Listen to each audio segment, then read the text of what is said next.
to History at High Noon. And I say it every month because I figure somebody may not know who I am. I'm Carol Morgan. I'm president of the Coffee County Historical Society, and we present this every month. Well, 9 months out of the year anyway. And we're glad to have you all here. I'm going to make a few announcements, then I'll introduce our guests. Your Historical Society dues are due, and if you just make a donation, you can just drop it at the desk.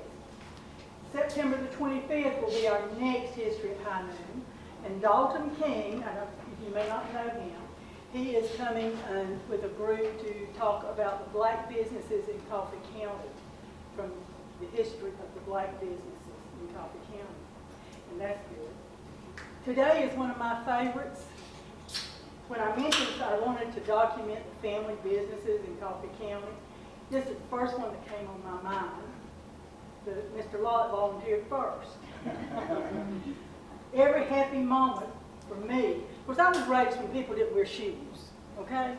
If you went to church or a funeral or a wedding or school, you wore shoes. Other than that, you were barefoot. So at least twice a year, I knew I was going to go get to ride the horse, have my feet x-rayed. I was just so excited. And kids don't have that joy anymore, that fun type stuff.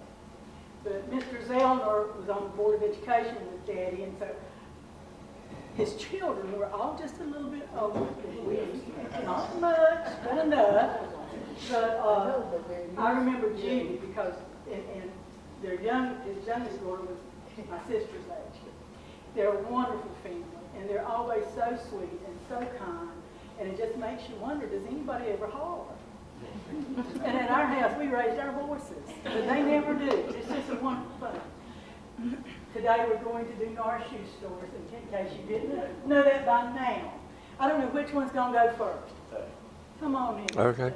Right. Should I holler? Yeah, that makes me feel good. Okay. Thank y'all very much for having us today. We've all, I know this color hair tells you all that we've been here for a while.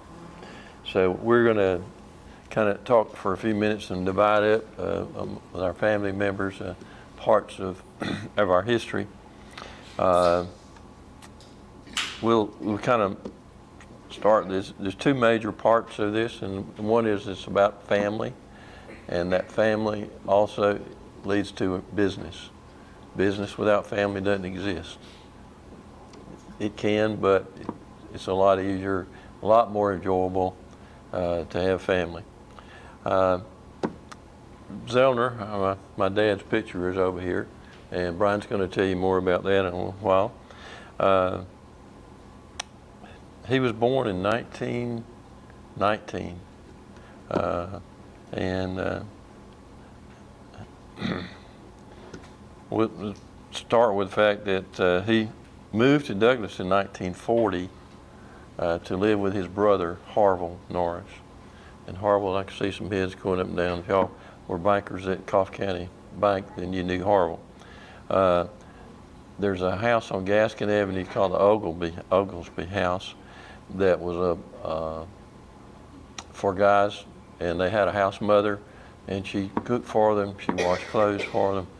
And so Dad felt comfortable coming being with his brother. That's what brought him to Douglas originally. He started where our main entrance is now was a Miller's 5 and dime. It was not a 5 and 10, it was 5 and dime at the time store. And he met my mother, Virginia, who is a Meeks, and lived probably about 3 miles on the straight line from downtown West Green. He was drafted in 1941 in service. The war was started. He was a supply sergeant, and he distributed rounds for tanks. But he only had a limited number. They only could do three rounds per tank. When they shot that, their day was over. So when he was here, living with Harville, this young lady came in. He met. Her name was Virginia, my mother, And they began to date, and then he was drafted, and off to Europe he went. There were a lot of love letters passed back and to at the time. Quick little side story, those love letters were kept, I lived on Letitia Avenue. They were kept in a separate place from our attic because my inquisitive sister and I, she's 3 years older than I am, we found those one day and we got a warning to leave them alone. But one day we got caught going back through them. Well, those letters led to Dad coming home on leave, and he married my mother. So that was the beginning of the family, and you're going to get to meet part of the rest of the family. Our our store, and well, let me back a step. Before he came back to Douglas, he lived in Milledgeville, Georgia. He had already married mother. Then they came back from the war. They lived in Milledgeville, where he had family, and he was a manager of a Trapnell shoe store, and got his first experience with it in the shoe world. Then they migrated on south when the war was over. I was born in Milledgeville. Lived there for about 6 months total time. So I'm not a thoroughbred Coffee County in the United States. But we have family in Middle Georgia. He was actually born in a little community called Harrison, which was a whistle stop, cotton stop. There was a cotton gin there and a general store and a post office. That's all. They had a high school. I think he had 9 students in his senior class, but they only had 11 grades at that point. But we were fortunate to move on to Douglas, and he had been planning while he was a manager of Trapnell shoe store in Milledgeville. He had been planning how to do this. Well, at the end of the war, there were a lot of things still practiced that happened during the war, and that was a lot of rationing went on of food materials, clothing, fabrics, materials, shoes were rationed. So you didn't just pick up the phone and call and say, send me 200 pair of shoes. So you had to find a sponsor. Well, my grandfather, Amos Meek's mother's dad, helped sponsor that. And he was a farmer, and he was one of 19 children, big family. That got us started, and he connected through Trapnell's, he connected with the largest shoe manufacturer in the United States, and they were for many, many years. It was called International Shoe Company. They provided everything the store had to start with. Our books are right there on the table. I think there's a 1960 page. It's open. It's a very detailed 5-journal. Any of your accountants book, you can take a glance at it. You can see there were some days when we had real big sales, maybe $11 or $12. And things grew. The original location was where Franklin Hayes' office is at now, on Madison, right behind where we're at. We were there 2 years, and we moved to our current location, which he was familiar with it because that's where he was the manager of the Five and Dime store. That is the oldest brick building in Coffee County. Remarkably, it is actually, it was built by the Day and Tanner families from our Satilla community. Any of you from Satilla community? There's a lot of Days and Tanners in that near Satilla School out that way. But They originally put a mercantile was the term store, and it's like a hardware store, combination grocery store, kind of whatever you need. If we don't have it, you don't need it, kind of store. And another group bought that in 1915, and it is still in their possession. It's part of a family trust, a very, very large family trust that owns property from Atlanta to Orlando, and they have never broken up their original purchases. They've been good to us, and we've been good to them, we think. So good family situation there.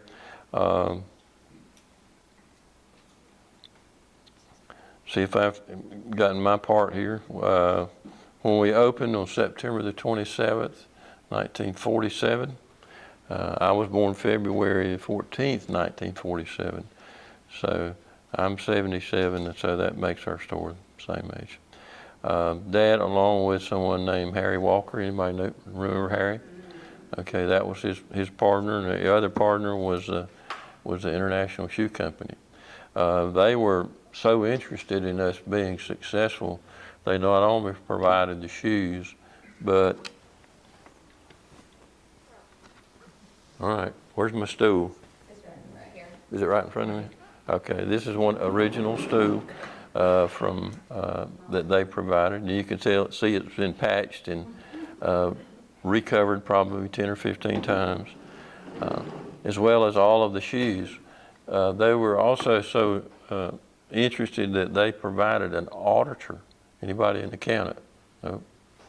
Okay, we had a quarterly audit they sent from St. Louis, and this accountant made observations of what you were doing right, what you were doing wrong financially, because they wanted us to be successful. We were fortunate, and we could to have that front door to back door coverage of support, both in our family and in the industry. Industries eventually got over that lack of inventory, and one of the pictures that is right here,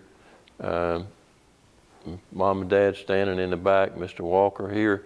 You notice a real neat package of the shoes were all just perfectly in a row. They're stacked just right. There was a lot of displays around. And why did they do that? Well, there was not an inventory of shoes to draw from whenever you wanted it. You got shoes when you could get them. So when a customer bought a pair of shoes, they would say, "May I please have your box?" And they took the empty boxes and put them back in the wall, so it would appear to them that we were doing well and there was a lot of inventory. So, but they did that, and it gave us a healthy look anyway. So after 2 years, they moved from there down, and right now I think we're serving the 5th generation. We're getting close to the 6th generation of people. We have customers, because you'll hear more about our website in a minute. We have customers all over the country. People tend to never move more than 200 miles from their original home. So they get married, have kids, and the kids move out. And with the communication system we have today, it's real simple for somebody in California to go to norrisshoestore.com and see our inventory, what we have, what's available, what colors, prices are all there, and we get daily shipping outbound. And that you'll hear more about that. I think that kind of covers the part I wanted to talk about. The horse here is one of 5, and the others are not on the platform. We had that mounted so kids could use them. We always try to keep a couple of things in the store to occupy the kids' minds so mama can shop or daddy can shop. And we have some Chinese puzzles on a table, and it just draws like a magnet. We have little chairs about this tall, and it's amazing to watch the kids when they come in. They'll go straight to that and leave Mama alone most of the time. Most of the time. So who's our next? Brian? Okay. Thank you.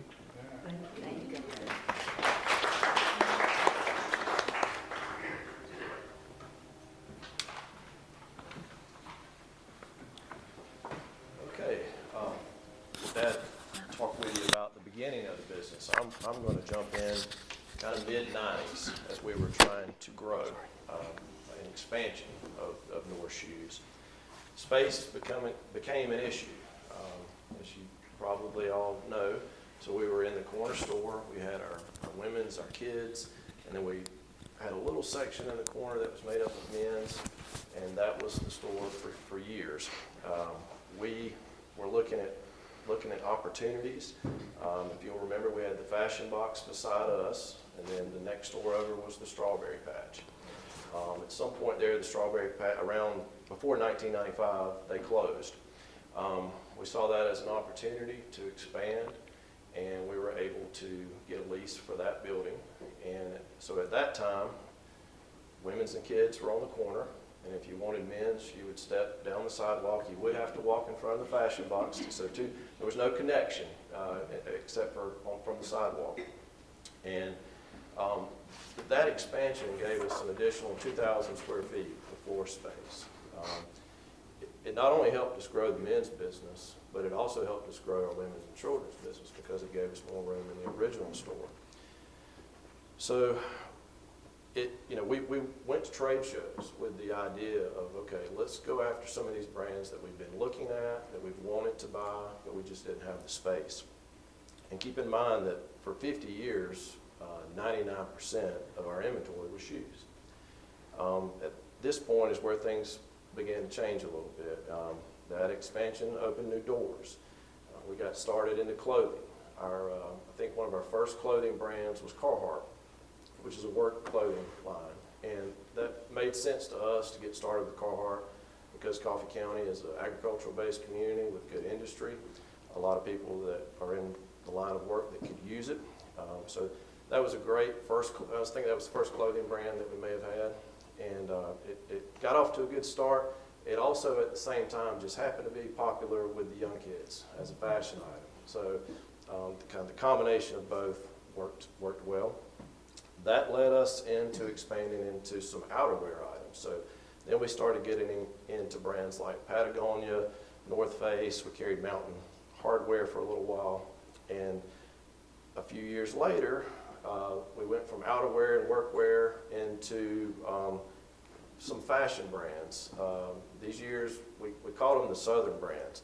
And the reason for that is, I think one of the first shows we went to for clothing, and we're looking at our book for the show, there were 14 brands that said that either started with Southern or ended with Southern, but everybody had jumped on that bandwagon. And so we started with brands like Southern Tide and Southern Marsh and Southern Shirt. These were companies that we could get polos, button-downs, sold a lot of T-shirts. Some of those brands are still popular today that we still carry, so they've sustained. Along that same time, we jumped into the tuxedo rental business. So we met with Mr. Earl Watkins one day. He asked if we could come over and talk with him. They had plans to shut down Earl Watkins, and Earl Watkins, as you know, had provided quality service and products to Douglas and Coffee County for years. So when Mr. Earl suggested that to us, we thought it was a good idea, and we immediately got it. He helped us get started. And I made note today, I wanted to mention that probably one reason that we were successful right off the start with the tuxedo business, something that we knew nothing about, was Mr. David Dukes. So David had worked for the Watkins family for almost, I think, 50 years, maybe even a little bit after 50 years. He actually started working for the Watkins family when he was in 6th grade. And then I think he was measuring tuxedos by the time he was maybe a sophomore or junior in high school. And if you know David and you know his work ethic, Earl Watkins closed on a Saturday. he started working for us the very next Monday. He took one day off. And and he's been with us for 20 years since then. David is 85 years old. He still works 3 days a week with us, and I would challenge him. His work ethic is unmatched. I can say that he would probably, I will say he will work circles around me, and I don't have a problem saying that publicly. He is. I worry that he may work too hard at home sometimes too. But David really did. He helped us get into that business. And from a clothing side of things too, just having his knowledge has been a great asset. He's just been a great employee. In an effort to kind of continue to become a more well-rounded store, we jumped into some accessory items like Costa Del Mar sunglasses and Yeti coolers came along.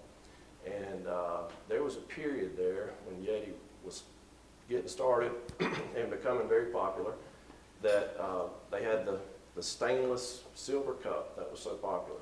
And we heard about some people in other areas that were doing this, and we found a local industry that used powder coating for their products.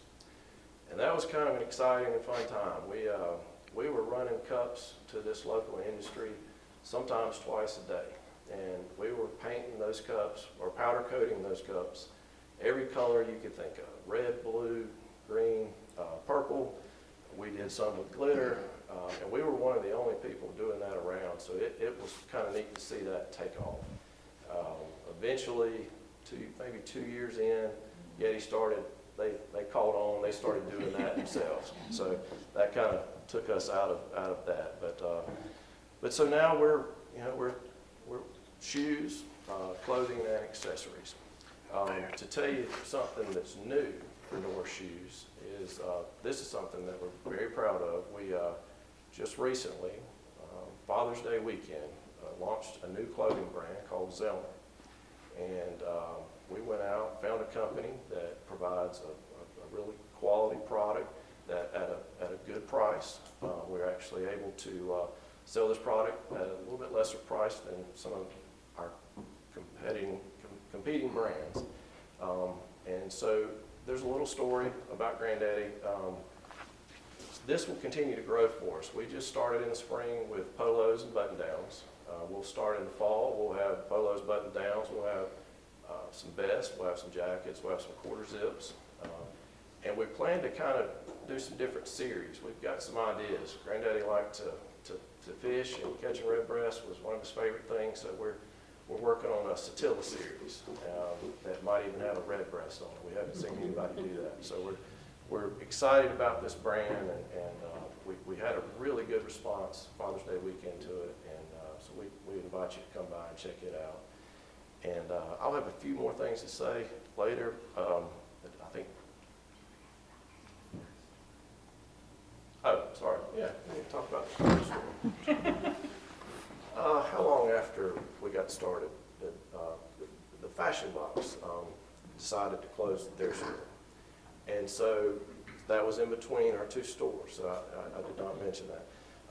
So everything was going okay with the two locations, and we took that opportunity to, we signed a lease with the landlord for where the Fashion Box is. And at that point, we were able to connect everything. So we were able to put some holes in the wall, some walkways, and once again, just gave us more space. So we are currently at about 6,000 square feet on the floor, which also gives us about 6,000 square feet up above. And Jamie's going to hit on that. The changes that we've recently made have even really given us more square feet on the floor for sales, and we're kind of excited about the new changes. But yes, there was the addition of the Fashion Box store as well. Jamie, you ready? Yeah. Is this good? Is that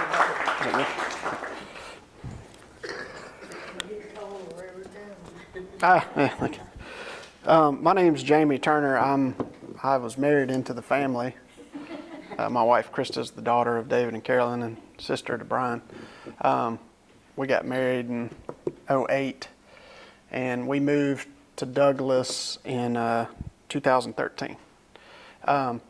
When I got here, well, a little about myself. My major was kind of in the health field. I worked at Piedmont Hospital in Fayetteville, ran a wellness center there. So I'd been there for about 10 years. So all my schooling and everything was kind of on the medical side, health and wellness, that kind of stuff. Now, I did run the facility, so I had managerial experience. And so when we had our second child, Carlin, we lived in Atlanta. And I lived in Atlanta my whole life, so it was nothing different to me. I was used to it, it was fine and everything. But I was traveling 100 miles a day because I lived in North Atlanta and I worked down in Peachtree City. So I was driving 100 miles a day for 5 days. I was putting a lot of miles and traffic and wrecks and all that. So it kind of wore on me. And being in Atlanta, there's a lot of transition. And so when we had our children, we decided that we wanted to move to Douglas. Even though when we got married, I told her I was not ever going to move to Douglas. But I realized that Douglas was a nice place to raise kids, and it's a great community, and we haven't turned back since, and it was the best decision we ever made. But it gave me an opportunity to run the store for her side because she was a physical therapist at the time, and so that was her profession, so she was doing that. And so I came in to work her half of the business and help Brian kind of help transition David and Carolyn out, but you can still, they're still here. But anyway, I came in, they had just remodeled that November when I came. And the reason why I knew that is because they had doors on the corners, and then when I got there, the door was in the middle. So they had already did a big upgrade. And what I was going to talk about was the recent remodel that we did. But they had just remodeled in 2013. Not sure what all that entailed, but like I said, the entrance got turned into the middle, so when you came in, you could see the whole store instead of just coming over here on the women's or the men's. So, and also I came in around the time that the Southern trend was going on.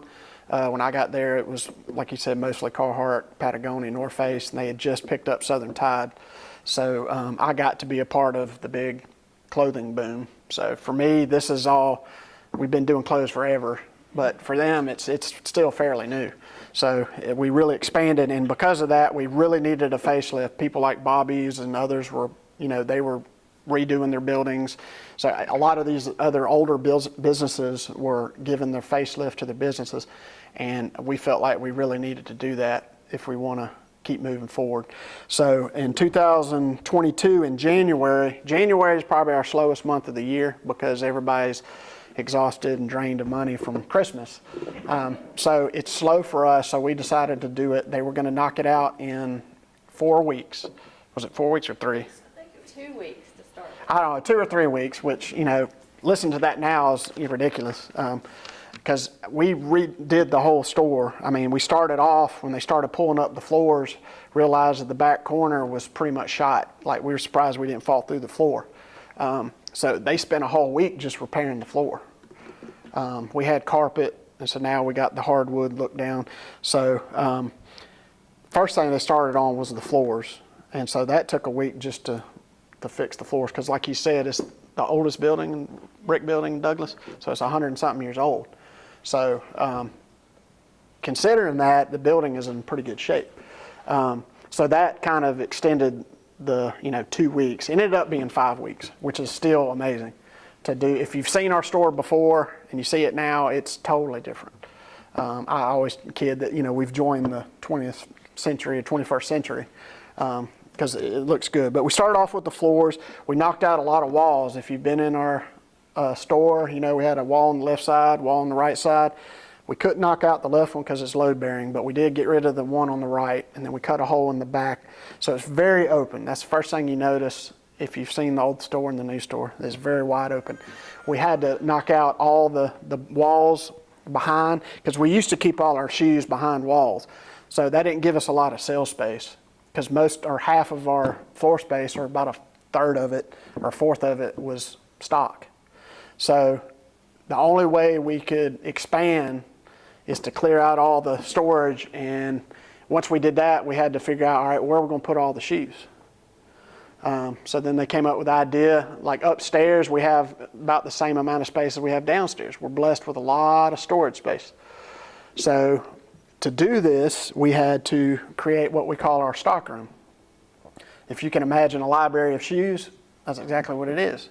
I mean, it's rows. I mean, it looks just like a library of shoes. You just go down row after row after row after row, and it's, up to, it's taller than me because some of the ladies have to get ladders. I can reach them, but most of them have to get ladders to get to the top of the shoes.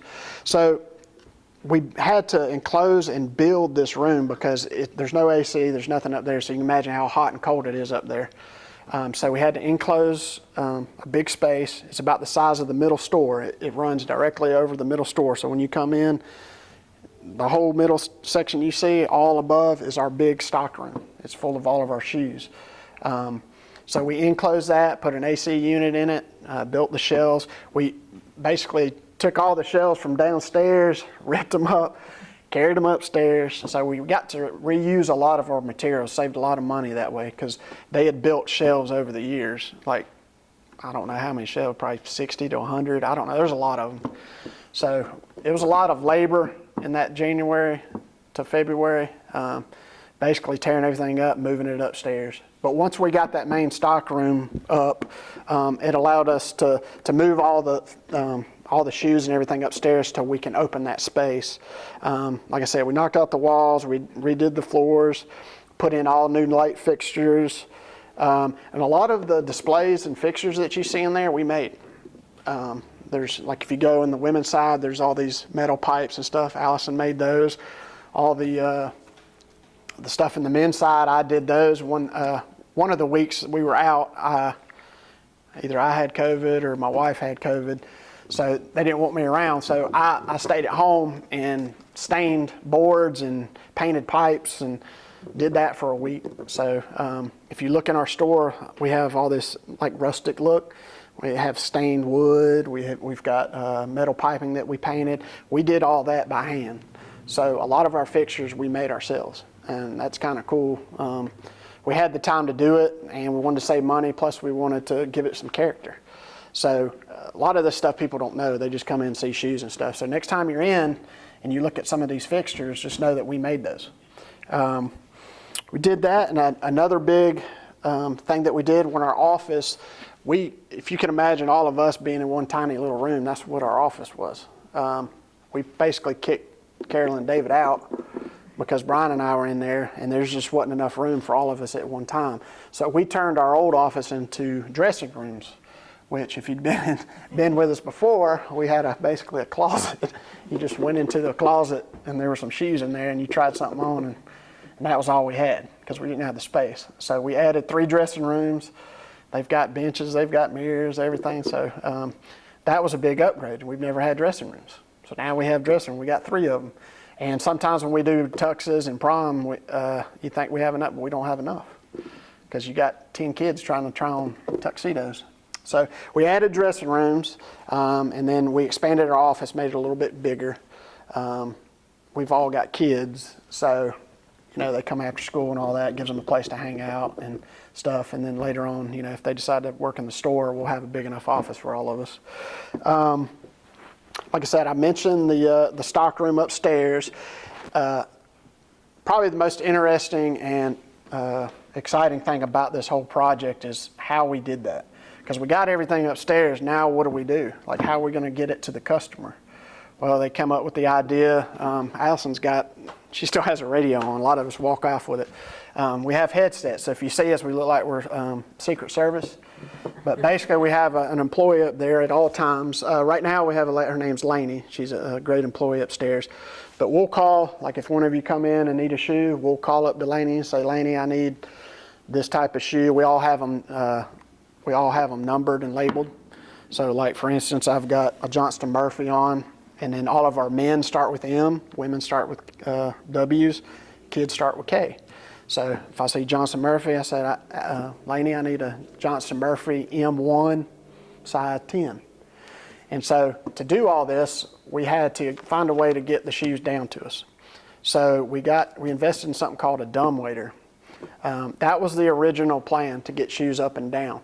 When we started the process, I thought, this might take a while, or we might get really busy. Can we just put a hole in the ceiling and just drop it? That'll be a lot faster. And then everybody's like, that might be a decent idea. So we have a drop sheet. It's basically just a chute. It's They sheetrocked the shoe, and then we've got a foam pad at the bottom.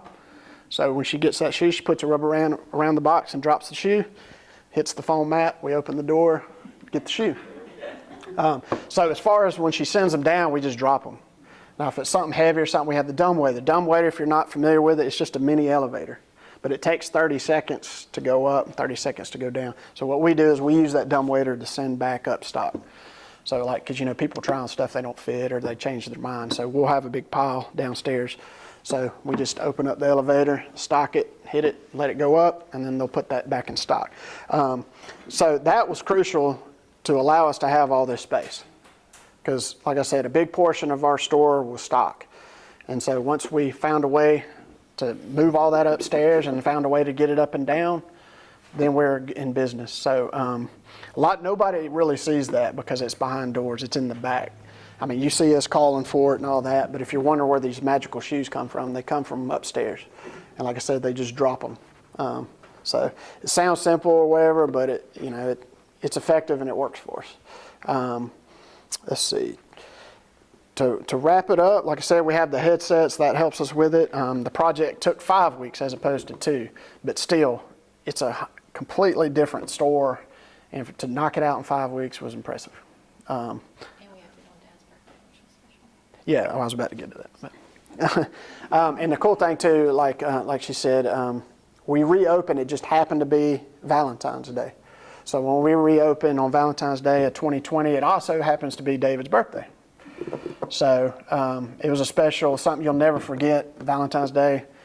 The owner, David's birthday. I mean, that just was kind of like the cherry on top.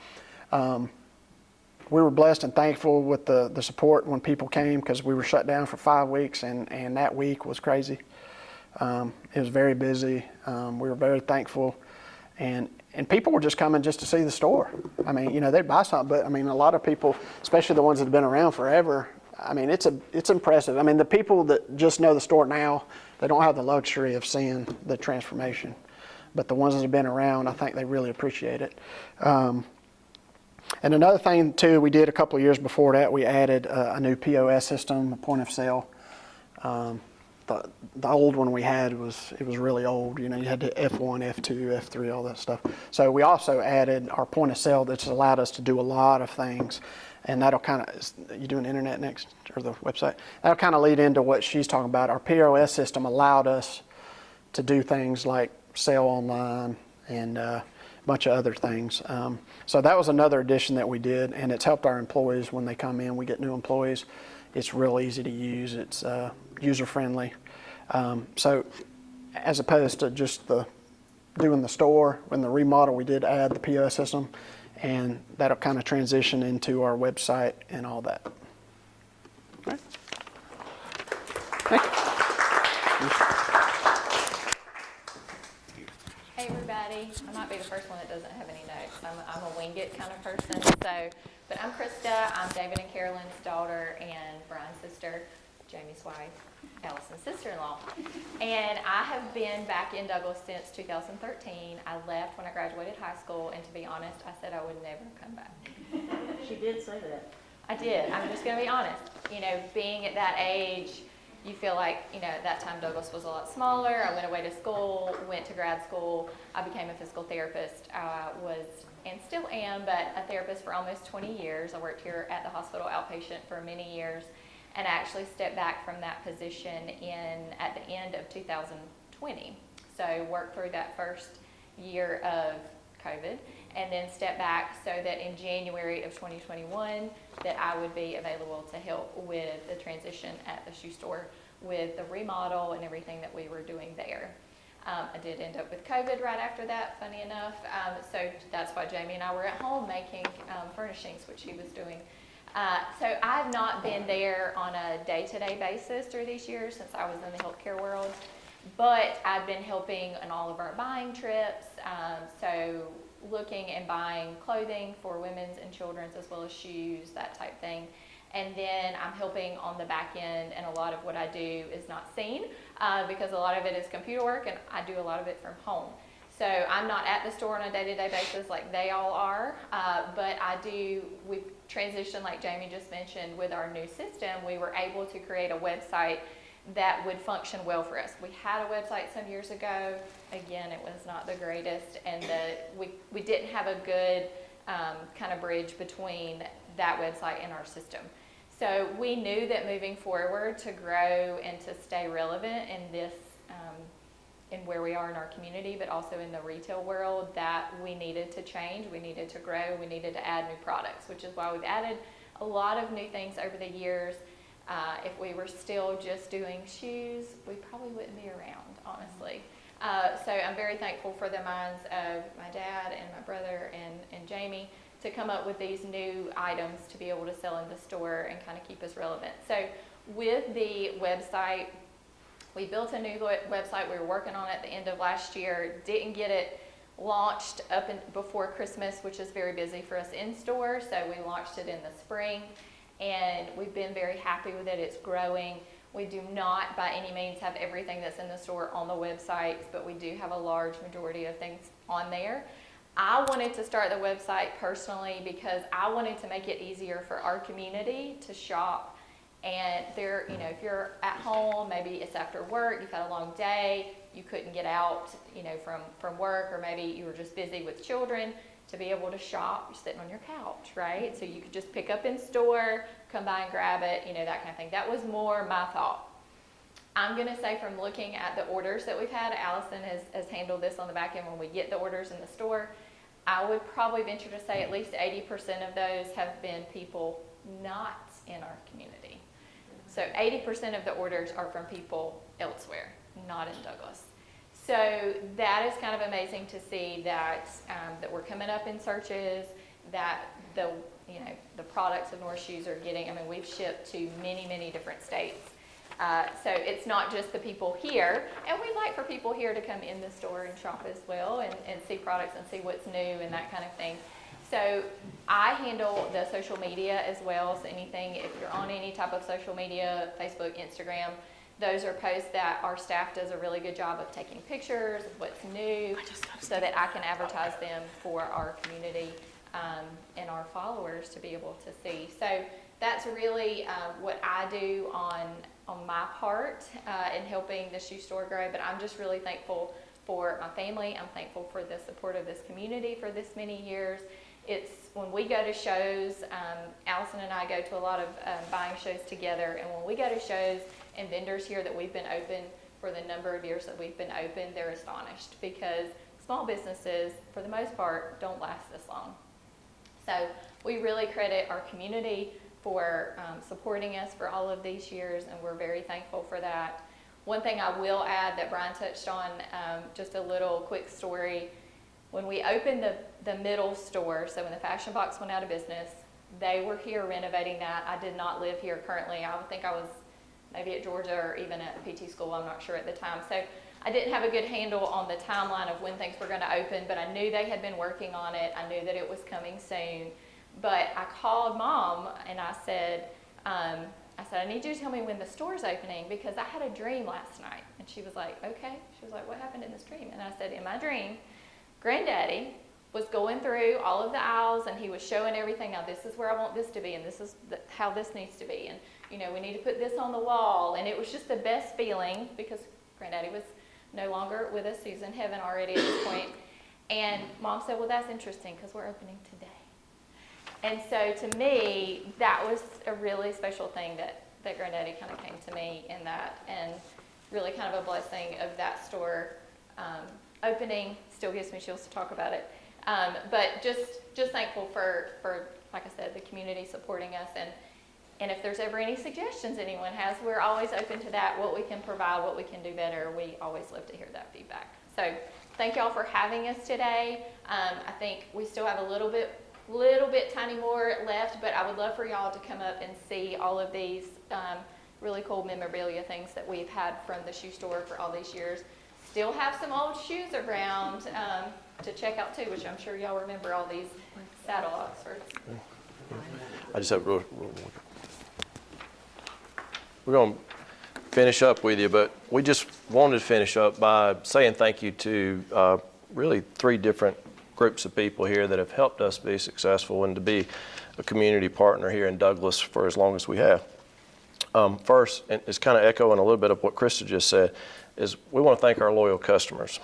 For 77 years, we have had a great, loyal customer base here in Douglas and Coffee County. We would not be here without you. The community has been great to our family. They have trusted us to provide quality service, footwear, and clothing. And that's for, as Dad mentioned, I think we're right at 5 generations now. So we're just thankful for that. These days, our customers go the extra mile for us. And what I mean by that is, obviously we can't stock every style and every size. But if we have the brand and you're in our store and we don't have it, we will get it for you. As long as it's in stock, we will place that order. And in today's world with the web and everything else, that is huge. So that customers that shop local, that's a huge thing for us, and it's one of the reasons that we're here today. Second, we want to thank, we've been blessed to have a great staff over all of these years. We had from high school age, starting their first job, to young professionals that have came in and began working with us. We've had a handful of employees over 77 years that were with us for 20 years or longer. So we're very blessed to have those people that have been a part of our staff. And lastly, family. You know, Dad, that's where we started, so that's where we're going to end. And but we're here today because my grandparents, they had a vision. They had a vision of a need here in Coffee County. They took that vision, they brought it to life, and we've been able to sustain business here for 77 years. As my dad mentioned, in 1984, we moved home, and at that point is where they stepped in and kind of have tried to continue that legacy. So I have to say one of the main reasons that we have this opportunity to be here today and to grow as a business is because of my mom and dad, Carolyn and David Norris. They have been the backbone of the business since they got here in '84. In addition to buying product, working on the floor with customers, they have also, over all of these years, have been doing the back office part of the business. So what that's done is allowed us, me, Allison, Jamie, and Krista, to work with customers, attend trade shows, follow upcoming, look for new trends, upcoming trends, and also they keep us up with the checks and balances. They let us know if maybe we're spending too much here or there, or we need this or that. But and I think that's what's great about, as Dad mentioned, our family businesses. We all have this separate part, and we all have a job in the business, and as we combine those and we work together, it's been a great thing. And so, but I just want to point out that the part that they have done since moving home has helped us and allowed us to get to where we are today. And we just want to say thank you again from the Norris family and staff. We appreciate you having us here today, and we hope you come see us soon. Thank you. Does anybody have any questions? I will confirm they have for 5 generations. My grandson goes every year to get school shoes, and then he goes again in January to get more school shoes. We've got 5 generations covered, at least with the Ray clan. Anybody got any questions? Not a question, but a comment. A couple of speakers mentioned goosebumps, and I'll have a couple when I tell this, but 60 years ago, Virginia Meeks Norris was my 4th grade teacher, and a youngster in the class whose family was challenged financially, came in with some tattered shoes, and Ms. Norris said, mind if I take those home and get them fixed for you? Then he acknowledged to that. So she takes them, and the next morning comes a new pair of shoes, and she apologizes that they tried to fix them, but it didn't work. Would it be okay if he took these instead? He said that. So kudos to the Norrises. Thank you all for coming. Please come look at this stuff. It took me back in time. I had several Oxfords just like that. Just like that. Good job.